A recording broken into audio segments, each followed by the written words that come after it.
Sir, काल राज ठाकरे बोलले आहेत की इतकं चांगलं राज्य फडणवीसांकडे मिळालेलं आहे, त्यांनी याकडे लक्ष द्यावं. जे काही सध्या राज्यात मुद्दे चालू आहेत ते सगळे करू नये. जर ते असं करत असतील तर आमचं तुम्हाला पाठबळ असेल. निश्चितपणे राज्य चांगलं चालवण्याचा आमचा प्रयत्न आहे आणि राज्य चालवत असताना सर्वांची मदत घेऊन सर्वांना विश्वासात घेऊनच चालवण्याचा आमचा प्रयत्न आहे. मी काल त्यांचं भाषण पूर्ण ऐकू शकलो नाही, पण जेवढं मी ऐकलं त्यात काही महत्त्वपूर्ण मुद्दे ते बोललेले आहेत. निश्चितपणे त्याच्यावर आम्ही विचार करू, जे काही महत्त्वपूर्ण मुद्दे त्यांनी मांडलेले आहेत. आणि शेवटी राज्य चालवत असताना सगळ्यांना सोबत घेऊन चालवणं हाच खरं म्हणजे आमचं उद्दिष्ट आहे. संजय राऊत असं बोललेला आहे की महाराष्ट्रातला असेल आणि तुमच्याकडे इशारा होता. संजय राऊत संघ तो निवडेल पुढचा वारसा. ते म्हटले की मोदीचा उत्तराधिकारी अप्रत्यक्षरित्या फडणवीस असं ते म्हटलं. मोदीजींचा उत्तराधिकारी शोधण्याचं कुठलंही कारण नाही. मोदीजी आमचे नेते आहेत. अजून बरेच वर्ष मोदीजी काम करणार आहेत. आमच्या सगळ्यांचा आग्रह आहे. आम्ही 2029चे पंतप्रधान म्हणून मोदीजींकडेच बघतो आहे, पूर्ण देश बघतो आहे. त्यामुळे आता अशी चर्चा करणं योग्य होणार नाही. आणि भारतीय संस्कृतीमध्ये वडील जिवंत असताना मुलांचा विचार होत नाही, करायचाही नसतो. ही सगळी मुघली संस्कृती आहे की वडील जिवंत असताना मुलं अशा प्रकारचा विचार करतात. त्यामुळे आता कोणाचाही कुठेही उत्तराधिकारी निवडण्याचा वेळही आलेले नाही, तसा प्रश्नही नाही. आणि जोपर्यंत माझा विषय आहे, माझा त्याच्याशी संबंधही नाही. मशिदीवरील भोंगे हटवण्याबाबतही राज ठाकरेंनी महाराष्ट्र सरकारला विचार करण्याबाबत 100% जे नियमाच्या बाहेर आहेत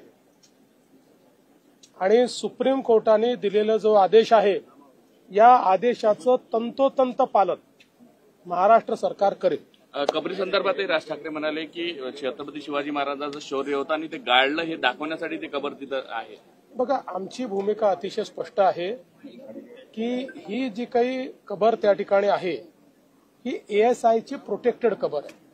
त्यामुळे आम्हाला औरंगजेब आवडो का न आवडो, कायद्याने 50, 60, 100 वर्षापूर्वी त्याला त्या काळामध्ये 60 वर्षापूर्वी प्रोटेक्शन मिळालेलं आहे.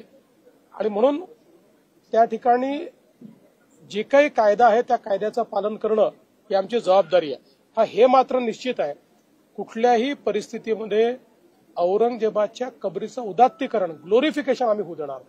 राज्यातील बँकांमध्ये मराठी भाषा वापरली जाते की नाही हे तपासण्याचे आदेश मनसैनिकांना दिलेला आहे. यामुळे कायदा सुव्यवस्थेचा प्रश्न निर्माण होऊ शकतो, बँकेमध्ये काही घडामोडी होऊ शकते. मला असं वाटतं की ज्या ज्या ठिकाणी मराठी वापरणं आवश्यक आहे त्या त्या ठिकाणी ती वापरली गेली पाहिजे. हा आग्रह असणं हे चुकीचं नाही.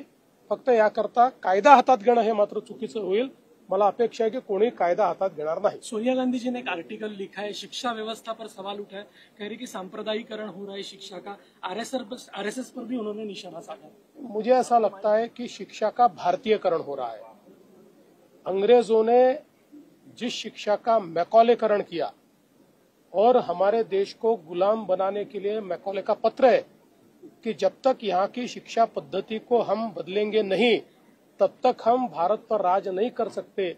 इसका मतलब जो शिक्षा पद्धति उस समय आई थी वो भारतीयों को गुलाम बनाने के लिए आई थी.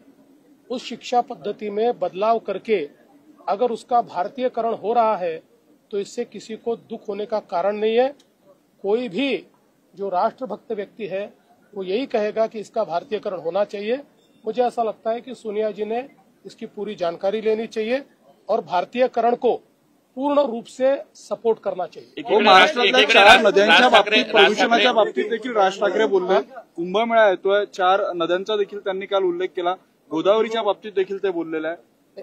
निश्चितपणे महाराष्ट्रातल्या नद्या या निर्मळ झाल्या पाहिजे, त्या अविरल झाल्या पाहिजे असा आमचाही प्रयत्न आहे. याकरता आपण काही मिशन हातामध्ये घेतलेले आहेत. हे काही फार लगेच करण्यासारखे कामं किंवा होणारी कामं नाही आहेत. कारण प्रत्येक महानगरपालिका, प्रत्येक नगरपालिका, प्रत्येक ग्रामपंचायत याचं एफ्लुएंट ट्रीट करावं लागतं. त्यासोबत उद्योगाचं एफ्लुएंट ट्रीट करावं लागतं. वेगवेगळ्या नाल्यांचं पाणी ट्रॅप करून ते ट्रीट करावं लागतं. एक खूप मोठा हा कार्यक्रम आहे थोडा वेळ खाणारा, थोडा खर्चिक कार्यक्रम पण हा केलाच पाहिजे या मताचे आम्ही असल्यामुळे याची सुरुवात आम्ही ऑलरेडी केलेली आहे.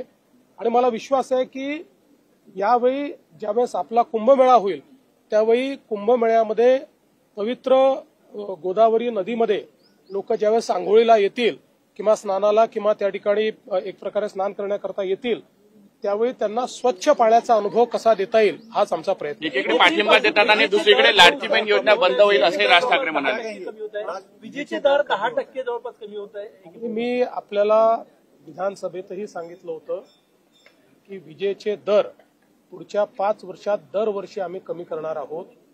त्यानुसार आमची जी पिटिशन आहे ही पिटिशन जी नियामक मंडळ आहे त्यांनी स्वीकारलेली आहे.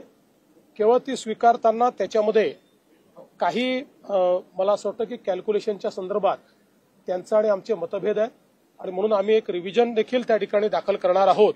तेवढे कॅल्क्युलेशनचे मतभेद जर दूर झाले तर लोकांना स्वस्त वीज देखील मिळेल आणि त्यासोबत आपली जी कंपनी आहे ही कंपनी देखील जी 70-80 हजार कोटीच्या डेटमध्ये आहे ती पुढच्या 4 वर्षामध्ये आम्ही डेट फ्री देखील करू शकू या दृष्टीने एक रिव्ह्यू पिटिशन आम्ही त्या ठिकाणी दाखल करतो. मात्र मला आनंद आहे की आम्ही जे रेट कमी करण्याच्या संदर्भात पिटिशन दाखल केलं होतं त्याला मान्यता मिळालेली. बीडमध्ये काय बीड ठाकरेंनी आरोपींची घरे पाडणार का असा सवाल ओएसी. असं आहे की आता बीडमध्ये पूर्ण शांतता आहे आणि कोणीही जर शांतता भंग करणार असेल तर त्याच्यावर सारखीच कारवाई केली जाईल.